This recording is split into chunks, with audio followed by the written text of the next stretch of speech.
chanterons le temps des cerises, les guerres rossignol et merle moqueur seront tous en fête.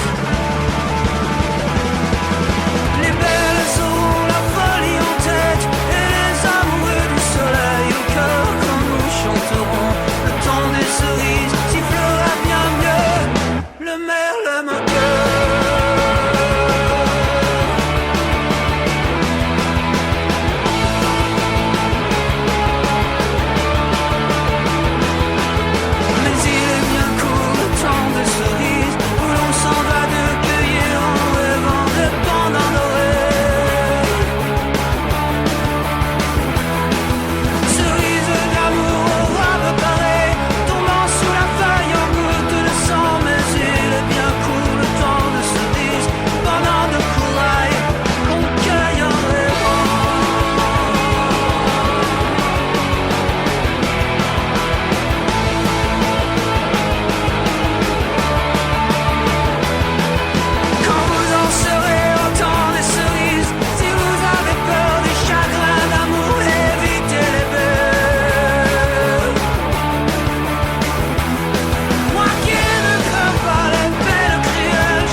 Radio Soupente, la station des Rapins, sans foi, sans loi et sans courbette, l'émission Arracaille.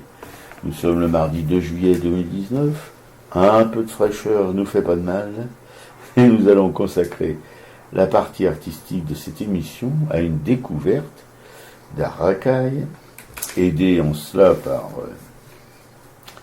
des copines, si on peut dire ça comme ça. Marie-Noëlle Fontan, une artiste assez extraordinaire, singulière même, puisqu'elle travaille, elle travaille avec des plantes, enfin des plantes, des graines, etc., et qu'elle insère dans une trame de tissage, de tisserand, je ne sais pas comment on dit, voilà. Enfin, elle a un métier à tisser. Elle tisse et elle insère dans son tissage des rejets, enfin, ou des détritus, ou des rebuts de la nature. Enfin, magnifique. Voilà, on vous parlera de tout ça. Et vous venez d'écouter, bien évidemment, et c'est certain, et c'est aujourd'hui, le temps des cerises de Noir Désir. Et nous allons, au cours de cette émission sur l'art, je vous rappelle, c'est la dernière de la saison, nous allons essayer de poser un regard en marge sur l'art, voilà, et de dénoncer les sales coups de la politique politicienne en toc. Une petite citation pour la route. C'est maintenant ma citation. Les sots, les ignorants, les gens malhonnêtes vont prendre dans les livres des idées, de la raison, des sentiments nobles et élevés, comme une femme riche va chez un marchand d'étoffes s'assortir pour son argent. Et c'est de Chamfort. Voilà, bonjour tout le monde. Donc vous pouvez nous joindre, bien sûr, sur notre messagerie artracaille@orange.fr ou sur le répondeur de Radio Soupente au 01 41 95 20 96.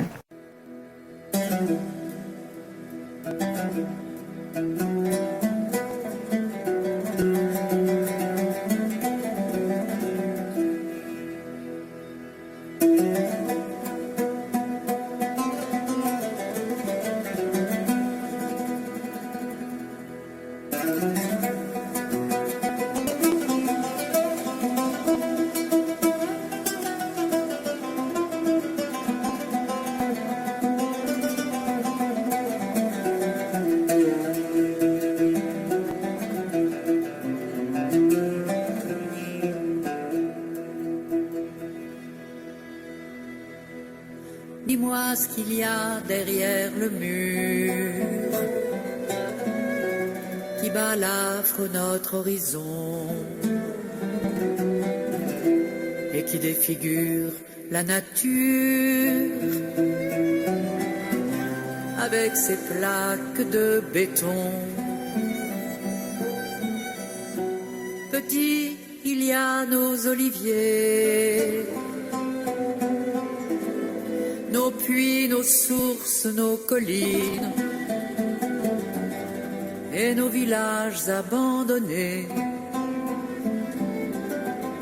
qui furent jadis la Palestine, qui furent jadis la Palestine. Dis-moi où est passée la mer que l'on apercevait au loin avant qu'il s'empare de nos terres, depuis Gaza jusqu'au Jourdain. Petit, tu ne l'as jamais vue, elle est derrière les barbelés, elle est gardée par des blindés. La mer, on ne s'y baigne plus, la mer, on ne s'y baigne plus. Détruisons le mur de séparation, halte à l'apartheid, à l'occupation. L'exil de nos frères bientôt finira, Palestine vivra, Palestine vaincra. Dis-moi ce qu'il y a derrière ce mur qui a coupé en deux nos vergers. On n'entend même plus le murmure du vent dans les arbres fruitiers. Des milliers d'arbres déracinés, tombés comme des héros sans gloire, témoignent de ce qu'ils t'ont volé. Petit ton pays, ton histoire, petit ton pays, ton histoire. Pourquoi les enfants de Gaza, assassinés par leurs missiles, où sont Ahel et Zacharia et Muhammad et Ismaïl? Petit, l'occupant et son cœur, il prend nos terres, il prend nos vies, il veut imposer la terreur, mais nous n'avons pas peur de lui, mais nous n'avons pas peur de lui. Détruisons le mur de séparation, à l'apartheid, à l'occupation.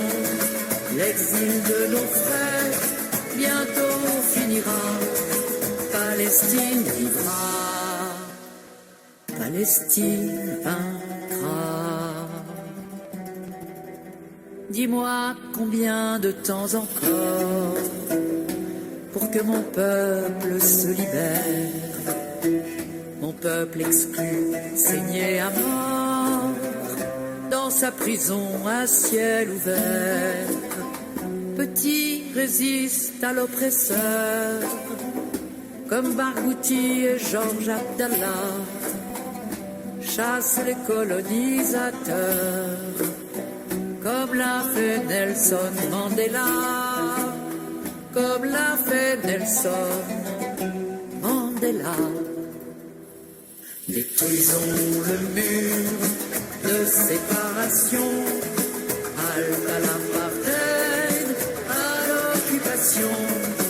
Brisons le blocus, libérons Gaza, Palestine vivra, Palestine vaincra.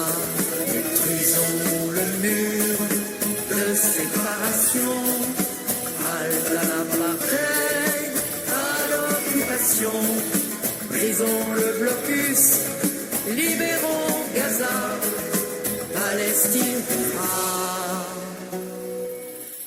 Palestine vaincra.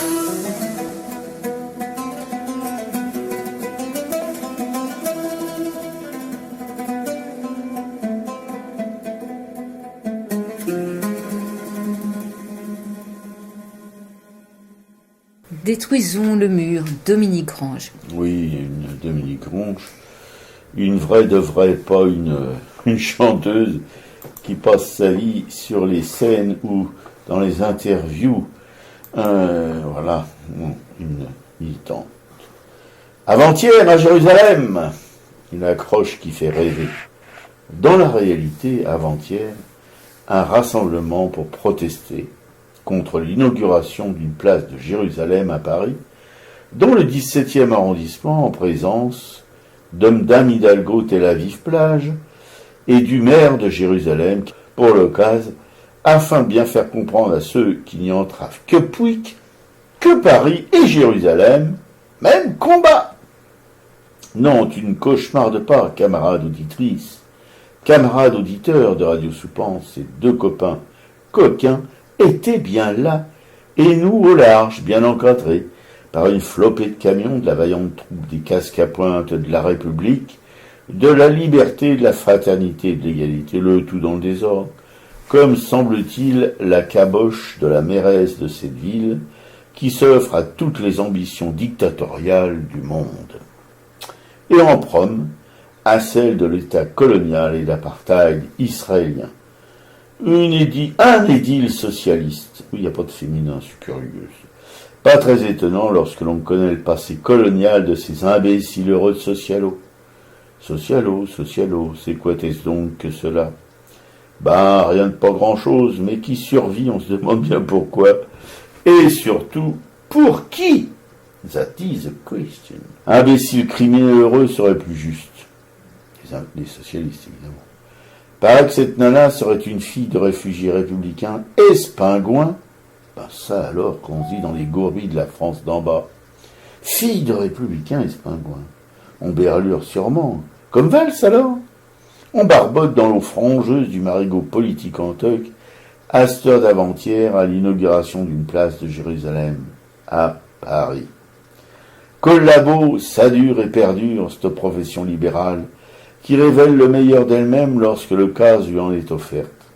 Voyez la dernière rencontre fraternelle avec les hordes nazis et l'effervescence qui a régné dans notre biopays, collaborateurs zélés de ces affreux nazillons et autres gestapistes, avec un socialo mais pas qu'un, décoré de la Francisque par Pétain et grand pote de Bousquet, et qui s'est terminé en président de la République, honoré et respecté par toute la clique politique de ce pays. Alors Hidalgo, un petit machin de rien, un anachronisme de plus ou de moins, va savoir dans la machinerie politique. Avec aussi un président qui confond la lutte pour le droit de vivre des Palestiniens avec je ne sais quelle résurgence de l'antisémitisme incarné par l'antisionisme. Nous n'étions pas des milliers avant-hier pour gueuler notre indignation et protester contre cette inauguration, et pourtant assez pour diviser le rassemblement en deux camps bien entendu, qu'une rue séparait, heureusement qu'il y avait une rue pour nous séparer. Et les Palestiniens dans tout ça, les mecs, et ceux qui signent des pètes et qui ne sont pas là, l'émission Machin-Chose de Radio Libertaire, son animatrice qui sévit aussi sur la radio française, c'est bien de signer des pétitions, suffit d'un stylo, au frais, à l'abri des quatre murs de son petit appart douillet. Marcher pour rejoindre une manif, faut seulement 2 jambes. Est-ce bien plus compliqué? Mais enfin, il y avait Dominique Grange, vous voyez, Dominique Grange qui a chanté la chanson tout à l'heure, la môme de Tardy, qui a composé et chanté une si belle chanson qui cause du mur de séparation, qui balafre la Palestine. Elle est de toutes les manifs, et puis c'est tout. Elle fait pas que signer des pètes, elle. Hein? Bon. Sans pub, sans mousse, et sans bien entendu l'ombre d'une présence anard. Mais, des cocos, oui, toujours sur la brèche les cocos, qu'ils soient du parti ou d'autres organisations communistes, les cocos sont là. Aussi l'UJFP, qui par une de ses militantes nous a refilé un badge à leur sigle, la vache de tripe, tellement mieux que leur rosette à la mort. Moi, bon, j'insisterai pas, je veux pas choquer les oreilles chastes. Et puis des Marie-France, des Béatrice, Sonia, Jean-Guy, Youssef, que des stars de l'incognito, des militants de base, des anonymes, du beau linge que je vous dis. Ouais, bah c'est vrai qu'on était pas très nombreux, mais en fait c'était quand même une manif qui était visible puisqu'il y avait des drapeaux palestiniens qu'on pouvait voir depuis le métro Pereire. Il faut préciser que la manif n'a pas pu s'approcher plus près de cette fameuse place Jérusalem, donc on était à quelques centaines de mètres et les drapeaux palestiniens débordaient quand même sur le rond-point. Il y avait de la musique, donc on nous entendait. Il y a eu plusieurs prises de parole justement. Sonia a pris la parole pour le JFP. Jean-Guy pour BDS, Youssef, je crois, pour les indigènes de la République, et c'était des discours qui étaient, des prises de parole qui étaient brèves, mais synthétiques et pertinentes. Donc c'est ça qui était intéressant, justement, comme quand Youssef rajoute au fait que l'excuse de Madame Hidalgo, c'est qu'il y avait déjà eu une rue de Jérusalem ou une place Jérusalem à Paris qui avait été détruite quand on avait étendu le palais de justice, donc c'était en 1883, et que Youssef dit à juste titre que à cette époque-là, Israël n'existait pas, que c'était tout à fait, c'était l'Empire ottoman, et que on peut pas du tout comparer la situation de Jérusalem en 1883 et en 2019. Hein. Non, absolument pas. Oui, mais tous ces gens-là, ils jouent sur notre ignorance de l'histoire des pays, etc., etc. Voilà, ce sont des politiques, ce sont des magouilleurs, ce sont des truqueurs, ce sont des violeurs de vérité. Bon. De même qu'il a quand même rappelé également que quand le maire de Jérusalem étant reçu à Paris, la veille, il y a un jeune militant de 20 ans qui manifestait pacifiquement à Jérusalem, qui a été assassiné par les forces de police, et que les forces de police sont sous la responsabilité de ce monsieur qui était reçu en grande pompe par Madame Hidalgo. Oui, tout à fait, voilà. Non, mais, pas qu'Hidalgo, mais le président de la République aussi, ils se sont fait une spécialité de recevoir avec les pompes et les ors de la République ou de la municipalité de Paris, tous les dictateurs qui traînent leur guêtre sur la planète. Quoi. Ouais. Alors, sur le trottoir d'en face, il y avait quand même aussi des prises de parole. J'ai reconnu Danielle Simonet, qui est qui est conseillère municipale à la ville de Paris, qui est une des seules à avoir voté contre cette place de Jérusalem, et donc qui prenait la parole pour manifester son opinion. Il y avait aussi deux autres politiques, j'ai pas pu les identifier. Donc tout ça a quand même fait que cette cérémonie d'inauguration, qui au départ devait durer 2 heures, a finalement duré 3/4 d'heure. Et si on regarde la petite vidéo de l'inauguration, on a l'impression que cette Hidalgo n'est quand même pas tant à l'aise que ça, quoi. C'est-à-dire que c'est pas... surtout, moi je suis sûr qu'il devrait entendre ce qui se passait, parce que hier on avait des haut-parleurs qui allaient, voilà. Non, parce que évidemment elle peut pas être à l'aise, parce que elle devait faire un discours de 2 heures, enfin la cérémonie d'inauguration de cette plaque pourrie devait durer 2 heures, ça a duré 45 minutes, il y a bien une raison pour ça, hein, voilà. Ouais. Et du coup, elle avait quand même une grande partie de son conseil municipal qui n'était pas pour. Alors, bien sûr, c'est là où ils sont des maux du genou, parce qu'à part Mme Simonet qui a dû voter contre, les écologistes et communistes se sont abstenus. On demande un peu aux gens qui sont élus de s'engager, pas de s'abstenir. Voilà, parce que sur un sujet comme ça, surtout, c'est un sujet quand même, mais qui devrait les faire monter au rideau, grimper au rideau de la mairie. Ils s'abstiennent. Bon. C'est mi-chèvre, mi-chou, quoi. Voilà c'est un peu décevant. On sait quand même que Jérusalem-Est est occupée illégalement, et rien que ça devrait suffire à ne pas pouvoir nommer une place à Paris, place de Jérusalem. Ouais, et tous les jours, il y a des expulsions de Palestiniens qui vivent là depuis des siècles. Ils sont expulsés sous tous les prétextes possibles pour faire de la place à des Israéliens qui attendent à la porte pour rentrer, quoi. Voilà. Ça, c'est quand même quelque chose d'immonde. Enfin, imaginons à Paris que, voilà, on expulse des Parisiens de leur quartier. Ça se fait, remarquer, que les quartiers populaires sont vidés peu à peu de leur population pour mettre à la place des bobos. Enfin, c'est quand même moins violent que ce qui se passe à Jérusalem-Est, hein, en tout cas. Voilà. Donc on était présents et on est content d'y être allé. Et moi je dirais quand même que les forces de police, justement, je les ai pas trouvées agressives envers les manifestants. Non, Là, j'ai eu plutôt l'impression que pour une fois, ils protégeaient les manifestants des provocations qui auraient pu qui ont eu lieu. Donc voilà, je ne veux pas devenir pro police, mais moi j'avais quelques appréhensions à arriver sur le lieu de la manifestation, et en fait finalement une fois là-bas je me suis aperçue que on pouvait manifester que je vous en cause, parce que moi je la voyais repartir aussi sec en arrivant à la manif, et bien c'est pour partir, elle voulait plus décoller après, c'est moi qui l'ai obligé, non, parce que pour obliger piquer quoi que ce soit, il faut être autrement fortiche que moi, qu'il ait incité gentiment à ce qu'on décolle vers 5h de l'après-midi, vous voyez quand même. Voilà. Alors, ma citation, presque tous les désirs du pauvre sont punis de prison, c'est de Céline. Alors moi, c'est une information que j'ai prise sur le site du GISTI. Le GISTI, c'est le groupe d'information pour le soutien aux immigrés. Donc c'est une lettre qui a été écrite à Monsieur Castaner, et c'est un courrier récent. C'est une lettre qui a été adressée le 24 juin à Monsieur Castaner. C'est un peu idiot parce que je crois pas qu'il sache vraiment lire, Monsieur Castaner. On peut lui faire, on peut l'aider, on peut lui. Donc voilà, cette lettre à Monsieur Castaner. Des hommes et des femmes s'automutilent ou tentent de se suicider dans les centres de rétention administrative. Donc c'est ce qu'on appelle les CRA. Ils n'ont jamais été aussi pleins. Au cours de ces 15 derniers mois, 2 hommes se sont donné la mort dans ces lieux où l'administration enferme des personnes pour les expulser du territoire français. D'autres se révoltent ou expriment leur désespoir à travers des lettres publiques, des grèves de la faim, des émeutes ou des tentatives d'incendie. Ces actes qui se multiplient à une fréquence inédite sont le résultat d'une politique inacceptable qui a conduit à une situation extrêmement alarmante.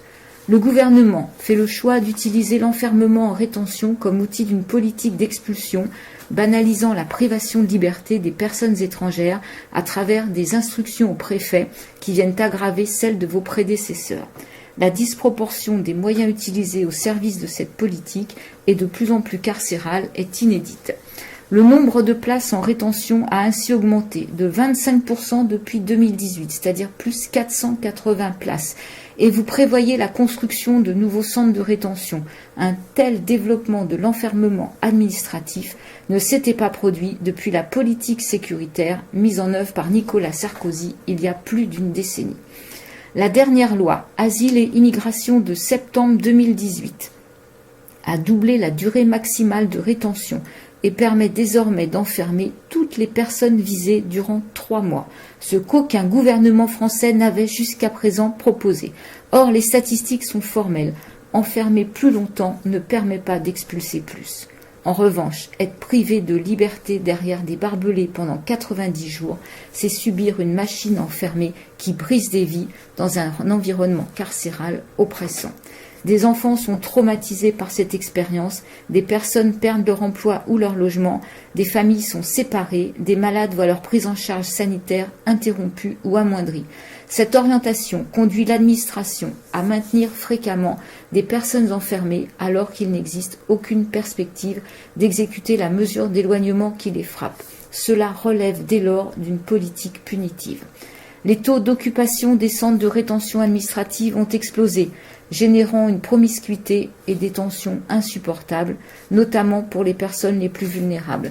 Ces dernières sont de plus en plus nombreuses derrière les grillages de ces lieux de privation de liberté. Des jeunes majeurs, des personnes victimes de la traite des êtres humains, ou plus largement marquées par un parcours migratoire de plus en plus dangereux, en raison notamment des barrières érigées par la France et l'Union européenne. Également des personnes fragilisées par une grande précarité vécue en France, parfois durant de longues années, directement liées aux restrictions des politiques publiques apportées au droit d'asile et au droit au séjour, ainsi qu'aux insuffisances du dispositif d'accueil.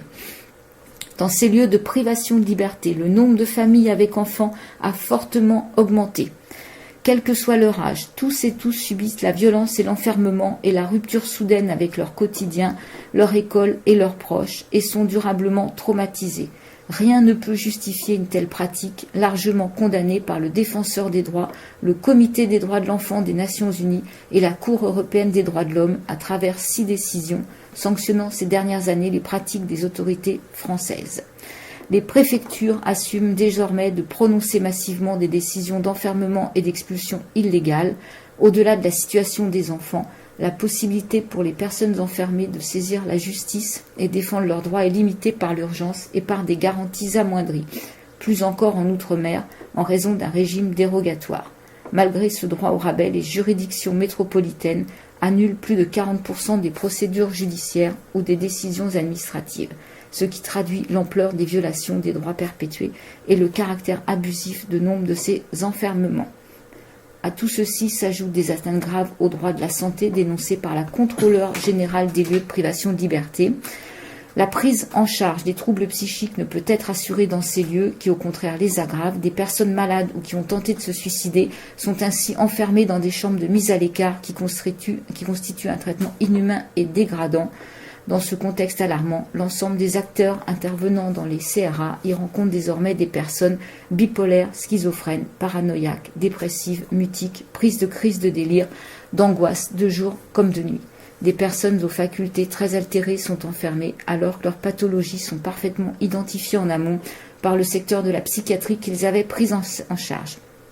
La politique menée à l'égard des personnes étrangères est ainsi marquée par des discriminations de plus en plus violentes, contrôle aux faciès, accès dégradé à la justice, privation de liberté disproportionnée voire systématisée, accès aux soins défaillants, protection des plus vulnérables relégués au second plan. Cette politique marque le renoncement au respect de droits fondamentaux et porte atteinte à la dignité des personnes. Ces personnes enfermées, que les associations accompagnent dans les centres de rétention, se trouvent dans une situation de détresse et face à une violence institutionnelle démesurée qui nie leur humanité. Monsieur le ministre, nous vous demandons de faire cesser cette politique de tout enfermement qui conduit à la maltraitance de personnes étrangères, proscrire tout enfermement d'enfants en rétention, assurer la protection des personnes les plus vulnérables, parmi lesquelles les personnes malades, mettre un terme aux pratiques illégales de l'administration. Nous vous prions de croire, Monsieur le ministre, en l'assurance de nos respectueuses salutations. Et là, il y a toute une liste de signataires. Oui, mais enfin, les respectueuses salutations, ils auraient pu s'en passer. Oui, ça c'est pour la Je vois pas ce qu'il y a de respectueux de s'adresser à un espèce de guignol pareil, guignol sanguinaire. C'est les mecs, non mais, franchement, qui a conduit la répression contre les Gilets jaunes comme jamais il y a eu de répression en France, depuis, évidemment, bref, on va pas refaire l'histoire, mais bon, vous connaissez les antécédents de tous ces gugus. Voilà, on en est là. Bon. Vive la République, vive la France! Alors nous, on peut préciser qu'effectivement, nous, en région parisienne, on a un centre de rétention qui est à Vincennes, qui est tout près.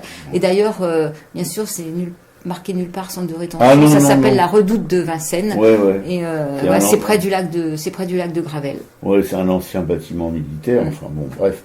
Et c'est c'est aussi un centre de formation pour les keufs. Alors bon, ils sont en bonne compagnie, hein, les rétentionnaires.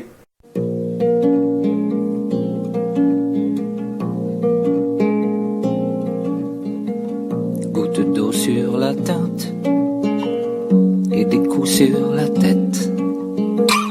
Dans les files d'attente, tous les jours tu t'entêtes. Tu dors à même le sol d'avoir perdu le tien. Pour trésor ta casserole, l'exil est ton destin. Migrant, migré, ta identité. C'est quoi ce mot? Hospitalité. Tu as franchi les mers, coupé les barbelés, traversé les frontières, oublié les noyés. Et tous ces hommes en bleu qui n'ont rien de Touareg te font baisser les yeux, car ici c'est la règle.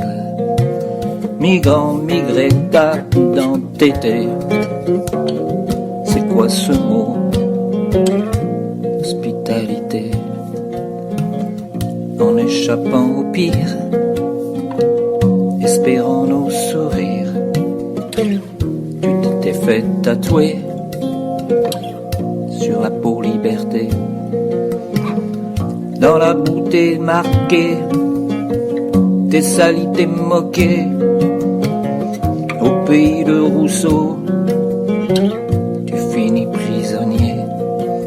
Migrant, migré, t'as d'entêté. C'est quoi ce mot? Hospitalité. Migrant, migré, t'as d'entêté. C'est quoi ce mot? Hospitalité.